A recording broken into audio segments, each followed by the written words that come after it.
From barbecues to an entire cottage on tracks, Russians never cease to amaze with their means of protecting armored vehicles from Ukrainian drones.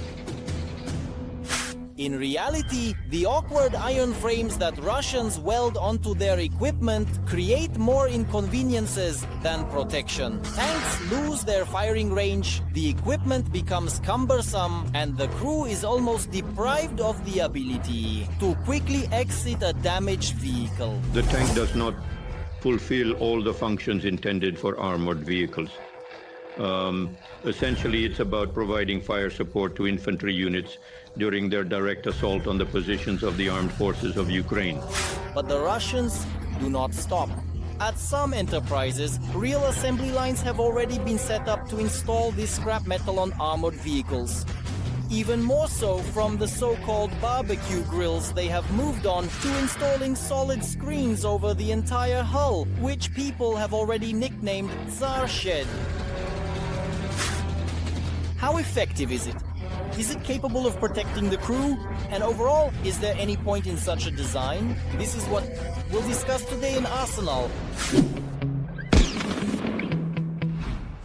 Its appearance became the result of the eternal confrontation between tanks and anti-tank weapons.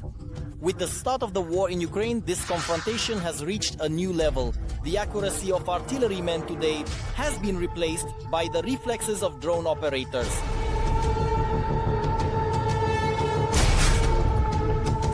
In the middle of last year, the use of UAVs on the front reached its peak.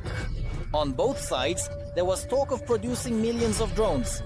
And it became clear that these means of destruction will now forever be with us in any armed conflict on Earth. The main damage to heavy armored vehicles is due to the use of FPV drones by both sides of the war. The question arose, how to combat such a threat? Tank breakthroughs, as the marches of equipment and other excesses of Russian tactics have remained only in historical films.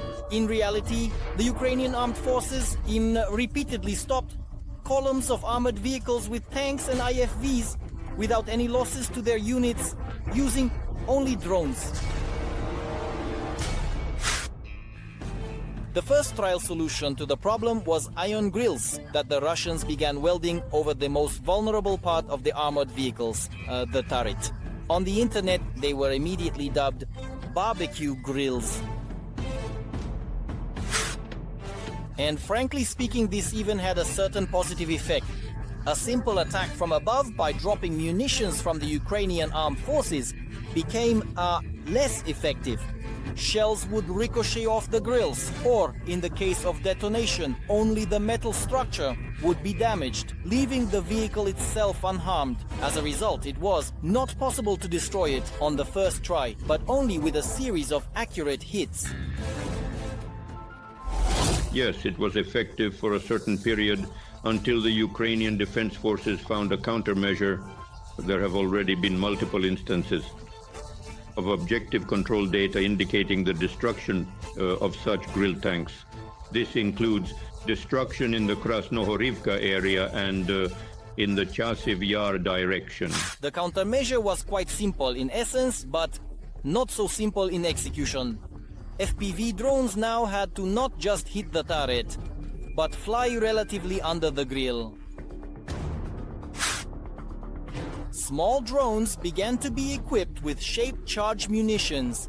Due to its complex shape, a thin jet of molten metal is formed, which burns through the armor at tremendous speed. And considering that the munition is attached to the drone, rather than just fired from a cannon, the operator has the ability to fly precisely to the desired point.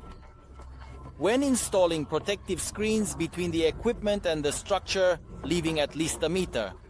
With sufficient operator skills, this is more than enough to direct the drone to the most vulnerable spot of the tank. The Russians' response was simple. There should be fewer vulnerable spots. Thus, the Tsar Mangal, or as it is also called, the shed, came into existence. When our scouts first saw the SIO moving across the battlefield, they couldn't believe their eyes, absolutely in complete and utter disbelief. Practically a life-sized house was slowly rolling down the road.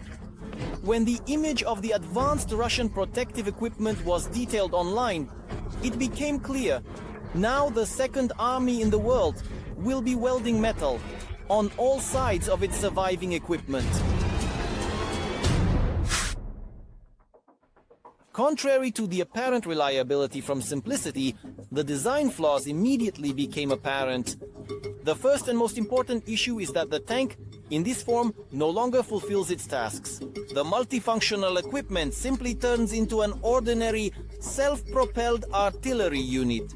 The tank does not perform the full functionality intended for armored vehicles. Essentially, it is about providing fire support to infantry units during their direct assaults on the positions of the armed forces of Ukraine. The problem is that in such makeshift armor, it's not visible where to drive, where the threat is coming from, or what's on the sides. Also, firing is only possible forward, and turning the turret is completely excluded.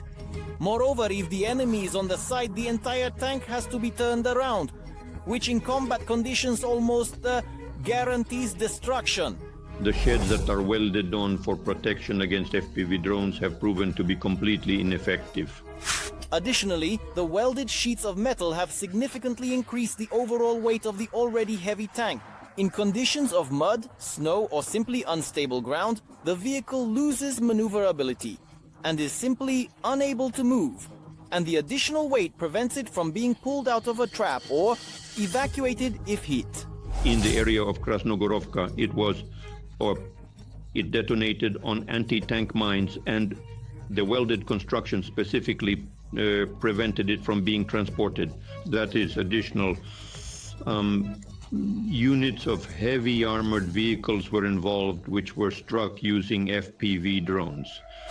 It is worth noting that despite all these drawbacks, the vehicle with the welded structure has indeed become harder to destroy. UAV operators now have to target it only from the front side, while everything else remains as it was. The main thing is to fly under the visor. The task is indeed not an easy one. However, an entire branch of the armed forces has been created to deal with drones. And for these guys, after training, such tasks are quite manageable. This is an element of the Russian fetish. It's similar to the fact that Russia has the largest Tsar cannon, which however has never been fired. The most massive and incredibly gigantic Tsar bell, which has never rung. And accordingly, an extremely expensive and, let's say, ultimately ineffective, costly tank grill, which essentially does not fulfill its function. To be fair, it should be noted that structures like grills have also been observed on Ukrainian equipment. However, these solutions were temporary and not mass-produced, like in Russia. In addition, additional equipment is installed on armored vehicles. But this refers to mobile electronic warfare systems that counteract accordingly weapons, primarily FPV drones, and consequently prevent strikes on this armored equipment. If you enjoyed this video, be sure to like it and subscribe to our channel so you don't miss new episodes of Arsenal.